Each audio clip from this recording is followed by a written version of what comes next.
A day or so ago, I asked who, in your opinion, did the most damage to the Ramsey case. By far the majority, almost 70%, said DA Alex Hunter. Then there was quite a few of you who said Lou Smith, over 20%, and then 7% said DA Mary Lacy, and then 5% Steve Thomas. I actually think Steve Thomas did do some damage to the Ramsey case just because he was so absolutely sure that Patsy killed JONBENET, that whoever wrote the ransom note killed JONBENET, and I think that did do damage to the case. So I think it should be higher than 5%. But I think there's someone else on this list that should also be higher, and perhaps this analysis will change your thinking on this subject. Who did the most damage to the Ramsey case? Now, if you think what Alex Hunter did was unusual, I mean, A, how long he took to convene a grand jury, B, how long he seemed to take to do anything when it came to the Ramsey case, but in particular C, overruling the grand jury true bills, and D, not being completely transparent about this at the time, which led to this legacy, this sort of unfair legacy that the Ramseys had been exonerated by the grand jury when they hadn't. Well, was Mary Lacy, shall we say, more by the book than Alex Hunter? Well, what did her contemporaries say? I mean, is it typical for a district attorney to make pronouncements of guilt or innocence willy-nilly? Think about it. What Mary Lacy did, Alex Hunter didn't do. Alex Hunter never said the Ramseys are innocent. Mary Lacy did. Alex Hunter never sort of used evidence to exonerate the Ramseys and have that form the basis in which to think about the remainder of the Ramsey case. Mary Lacy did. Is it normal for a district attorney to willy-nilly make pronouncements of guilt in the absence of a trial? Let me ask that again. Is it typical for a district attorney to make pronouncements of guilt or innocence?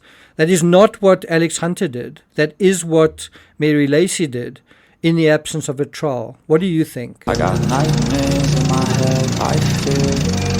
Thoughts build up until I can't. My mind fills up into a creature, and it haunts me somewhere much deeper.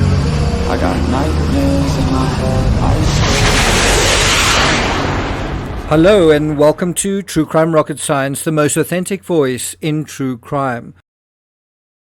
Mary Lacy's relationship with John Ramsey was unusual.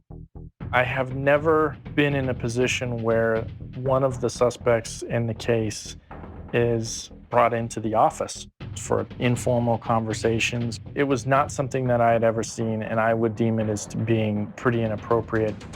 Pretty inappropriate. John's. Tests over a decade apart revealed the same unknown male on 2 pieces of JONBENET's clothing. This led to one of the most controversial moments in this sensational case. Now, if you want the short version, and I know you guys in the members only section of this channel aren't here for the short version, but if you wanted the short version, well, here it is. DNA that was found right in the beginning in January 1997 suddenly achieved huge and, in my opinion, undeserved significance 3 years later in the year 2000 and beyond. In other words, during this period when it appeared, when people were under the impression, the wrong impression, that the grand jury didn't vote to indict, and also this impression that there was insufficient evidence to indict, it was during this period that the DNA emerged as decisive evidence. Suddenly in 2006, when they retested the DNA, it seemed as if they had found evidence when, as I say, they had simply rediscovered a sample they had had all along. Now, for all those people calling for DNA tests, as if this is the single panacea, this case needs to produce the long-awaited breakthrough, I want you to observe what happened when someone did precisely that. They did DNA tests. They did DNA tests with advanced technology. And think about what is going on here. They've reduced this massive case to a single dubious DNA sample. And what happens when you do that and then you base everything around that? And guess who that person was who did this? Alex Hunter's successor, Boulder DA Mary Lacy. Now, this is where the history lesson really gets interesting. What was one of the most controversial moments in this case? Well, this. A letter of apology to the Ramseys from the Boulder DA.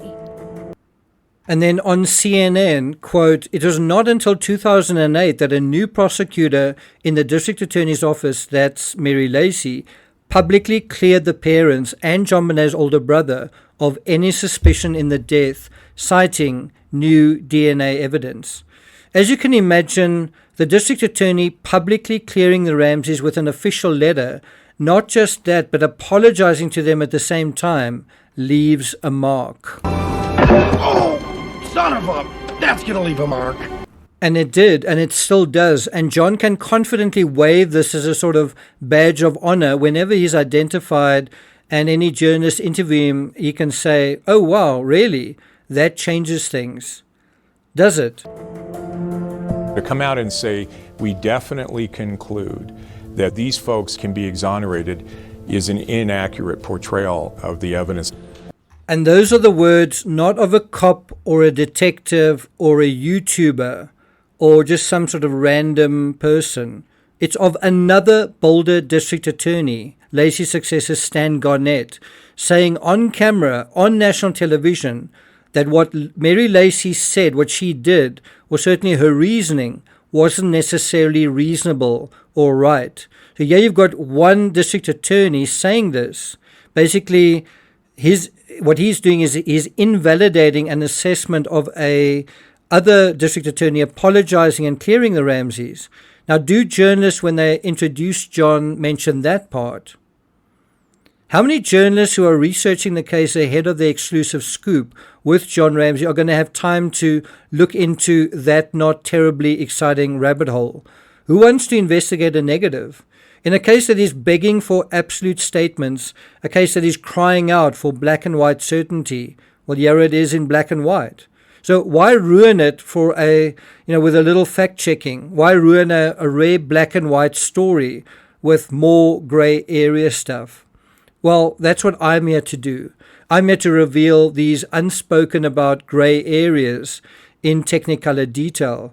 And so what better way to do that than to look at Mary Lacy's letter in full and see whether it can justify itself or whether it can't, and see whether Stan Garnett's problems with it are justified or not.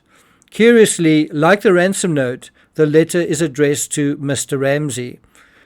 I'm not going to take it further than that. I want to thank members only for being here, listening to the end.